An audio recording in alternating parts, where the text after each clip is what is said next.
అందరికీ నమస్కారం, శుభోదయం.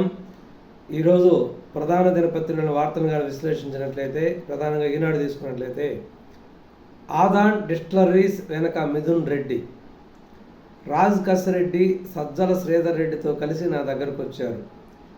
వారి అభ్యర్థనతో అరబిందో నుంచి 100 కోట్లు అప్పు ఇప్పించా. మద్యం విధానంపై తొలి 2 భేటీలు మా ఇంట్లోనే. ఏపీఎస్బీసీఎల్ అధికారులతో పాటు మిథున్ రెడ్డి, రాజ్ కసిరెడ్డి పాల్గొన్నారు. ముడుపుల సంగతి మాత్రం తెలియదు. రాజ్ కసిరెడ్డిది క్రిమినల్ బ్రెయిన్. అతని నెట్వర్క్లో అవినాష్ రెడ్డి, చాణక్య రాజులు కీలకం. మద్యం కుంభకోణంపై సిట్ విచారణలో విజయసాయిరెడ్డి వెల్లడు. ఎట్టకేలకు విజయసాయిరెడ్డి నిన్న సంచలన విషయాలను కొన్ని సిట్టు విచారణలో భాగంగా చెప్పడం జరిగింది. నిన్న సిట్టు విచారణకి విజయసాయిరెడ్డి మొన్న 17వ తేదీ పిలువగా ఆ రోజు రాకుండా నిన్న 18వ తేదీ రావటం జరిగింది. సిట్టు విచారణలో సంచలన విషయాలు చెప్పడం జరిగింది. ఆదాన్ డిస్టిలరీస్ వెనక మిథున్ రెడ్డి ఉన్నాడు. రాజ్ కసిరెడ్డి సజ్జల శ్రీధర్ రెడ్డితో కలిసి నా దగ్గరకు వచ్చారు. వారి అభ్యర్థన మేరకు పెట్టుబడి కోసం అరబిందో నుంచి 100 కోట్లు అప్పు ఇప్పించాను. మద్యం విధానంపై తొలి 2 భేటీలు కూడా మా ఇంట్లోనే జరిగాయి. ఏపీఎస్బీసీఎల్ అధికారులతో పాటు మిథున్ రెడ్డి, రాజ్ కసిరెడ్డి కూడా పాల్గొనడం జరిగింది. ముడుపుల సంగతి మాత్రం నాకు తెలియదు, నన్ను అడగొద్దు. రాజ్ కసిరెడ్డిది క్రిమినల్ బ్రెయిన్. అతని నెట్వర్క్లోనే అవినాష్ రెడ్డిలు, చాణక్య రాజులు కీలకంగా వహించారు అని ఈ విచారణలో భాగంగా వెల్లడించడం జరిగింది. ఇంకా ముందు ఈ సిట్ విచారణలో సంచలన విషయాలు బయటకు వచ్చేటటువంటి అవకాశం కూడా ఉంది. గేట్లన్నీ మార్చాల్సిందే. 60 ఏళ్లు దాటిన ప్రతి ప్రాజెక్టును స్కాన్ చేయించాలి. నాగార్జున సాగర్, శ్రీశైలం, శ్రీరామ్ సాగర్ గేట్లపై అధ్యయనం అవసరం. వచ్చే సీజన్కు తుంగభద్రలో ఒక పంటకే నీళ్లు. 88 టీఎంసీల వరకే నిల్వ సాధ్యం.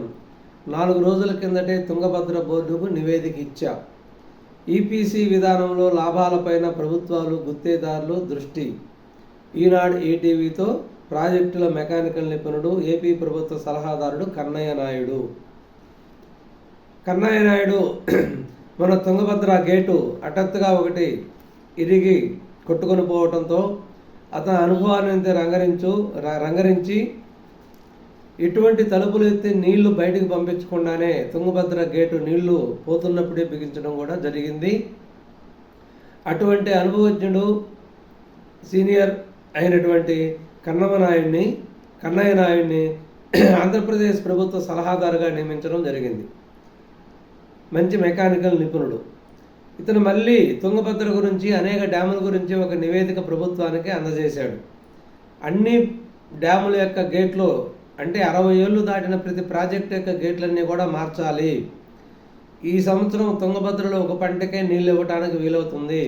80 టీఎంసీల వరకే నిల్వ చేయడానికి సాధ్యమవుతుంది. అంతకంటే ఎక్కువ నిల్వ చేస్తే గేట్లు మొత్తం కూడా కొట్టుకుని పోయే అవకాశం ఉంది అని కన్నయ్య నాయుడు ప్రభుత్వానికి నివేదిక ఇవ్వడం కూడా జరిగింది. విశాఖ జిల్లా తర్లువాడలో ఐటీ హబ్.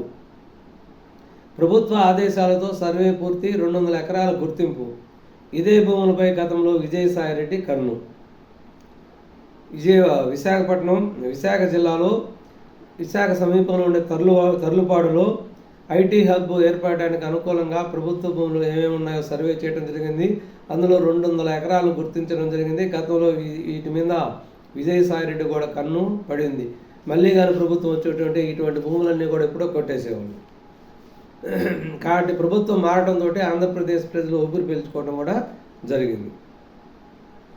జేఈఈ మెయిన్స్లో మనోళ్ళే నెంబర్ 1.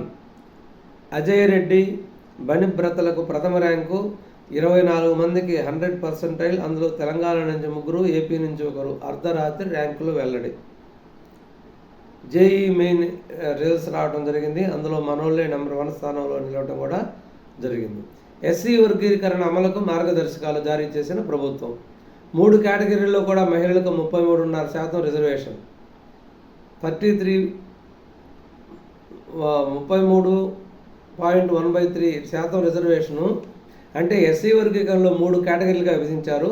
అన్ని కేటగిరీల్లో కూడా 33.5% మహిళలకు ఉండాలి అని చెప్పి ప్రభుత్వం మార్గదర్శకాలను నిర్దేశించడం కూడా జరిగింది. ఉన్నత విద్యలో కీలక నియామకాలు ఎప్పుడు?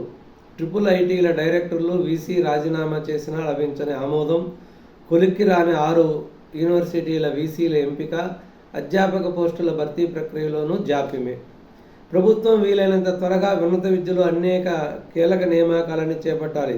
అంటే రిజిస్ట్రార్లు అయితేమి, వీసీల నియామకం అయితేమి, డైరెక్టర్లు అయితేమి, అందరు నియామకాలు నియమించినట్లయితే ఈ ఉన్నత విద్యలో కొంత మార్పు వచ్చి ఉన్నత విద్యలో నాణ్యత పెరిగేటటువంటి అవకాశం ఉంది.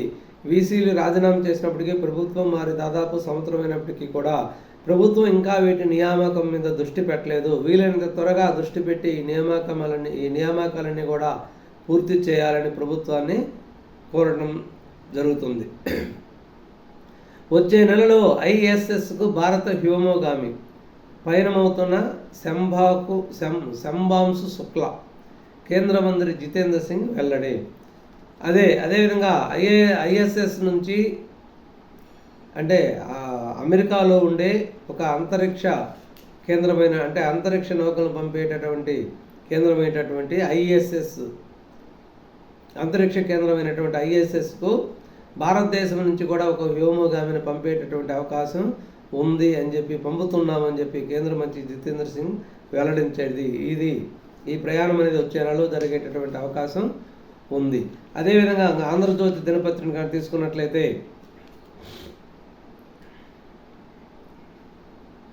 సూత్రధారి కసిరెడ్డి ఆయన తోడలుడు లెక్కర్ నెట్వర్క్ నడిపాడు.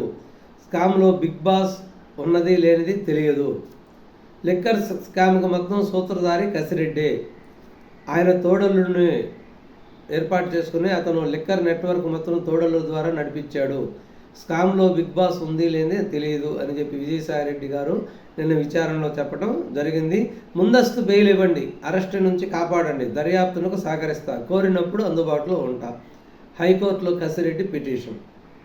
మీ అబ్బాయిని రమ్మనండి, విచారణకు సహకరిస్తే మీకే మంచిది. రాజ్ కసిరెడ్డి తండ్రికి సిట్ సూచన. కొడుకు అచూకీ తెలియదన్న ఉపేందర్ రెడ్డి చివరికి తన వంతు ప్రయత్నం చేస్తానని వెల్లడి. రాజ్ కసిరెడ్డి పరారీలో ఉండగా వాళ్ళ తండ్రి అయినటువంటి ఉపేందర్ రెడ్డిని నిన్న విచారణకు సిట్టు పిలవటం జరిగింది. ఈ విచారణలో భాగంగా మీ అబ్బాయిని రమ్మనండి, విచారణకు సహకరించమనండి. మేము విజయసాయిరెడ్డిని, వాసుదేవ్ రెడ్డిని వీళ్ళందరినీ ఎవరు అరెస్ట్ చేయలేదు కదా, ఇతను ఎందుకు అరెస్ట్ చేస్తామని మీకు అనుమానము, కాబట్టి విచారణకు సహకరించమని చెప్పండి అని చెప్పి, ఎక్కడున్నాడో చెప్పండి అని చెప్పి వాళ్ళ తండ్రిని అడగ్గా, ముందు నాకు తెలియదు అని చెప్పినటువంటి వ్యక్తి చివరికి నేను నా వంతు ప్రయత్నం చేస్తాను, విచారణకు వచ్చే విధంగా సహకరిస్తానని చెప్పడం కూడా జరిగింది. ఇదే సందర్భంలో ముందస్తు బెయిల్కి హైకోర్టులో రాజ్ కసిరెడ్డి అప్లై చేయడం జరిగింది. అరెస్ట్ నుంచి కాపాడండి, నేను దర్యాప్తునకు సహకరిస్తా, కోరినప్పుడు అందుబాటులో ఉంటా అని చెప్పి ఒక పిటిషన్ వేయటం జరిగింది.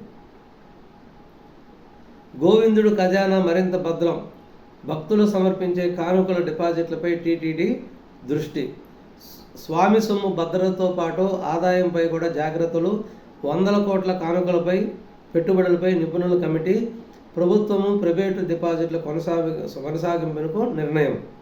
అంటే ప్రభుత్వ బ్యాంకుల్లోనూ ప్రైవేటు బ్యాంకుల్లోనూ డిపాజిట్లు కొనసాగిస్తూ వడ్డీ మీద ఆదాయం వచ్చే విధంగా చూడాలి అనేది ఒక నిర్ణయం తీసుకోవడం కూడా జరిగింది.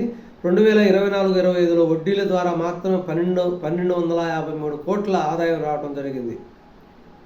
వడ్డీ ఆదాయాన్ని ఇంకా పెంచే దిశగా టీటీడీ ప్రణాళికలు రచించడం కూడా జరుగుతుంది. గనుల ఆదాయం పెంచుదాం, మినరల్ పాలసీలో సర్కార్ కీలక మార్పులు. మా చట్టాలు ఉల్లంఘించొద్దు, ధిక్కరిస్తే తీవ్ర పర్యవసానాలు తప్పవు, విదేశీ విద్యార్థులకు అమెరికా హెచ్చరిక. అమెరికాలో విద్యార్థుల్లో టెన్షన్ కొనసాగుతూనే ఉంది. అక్రమంగా వచ్చిన వారందరూ కూడా దేశం విడిచిపోవాలని ట్రంప్ హెచ్చరించడం కూడా జరుగుతుంది. ఇప్పటికే 1000 మందికి పైగా విద్యార్థుల వీసాలను రద్దు చేయడం జరిగింది. ట్రాఫిక్ ఉల్లంఘనలు అనే స్వల్ప కారణాలతో ఈ వీసాలను రద్దు చేయడం జరిగింది. అరెస్టు భయంతో చదువు మధ్యలోనే వదిలేసి చాలామంది స్వదేశాలకు పయనించడం కూడా జరిగింది. కోర్టులను ఆశ్రయిస్తున్న మరికొంతమంది. ఇది ఈరోజు దినపత్రికలో ఉన్నటువంటి ప్రధాన అంశాలు. మరొక ముఖ్యమైన విషయంతో మళ్ళీ కలుద్దాం. నమస్కారం, ధన్యవాదాలు.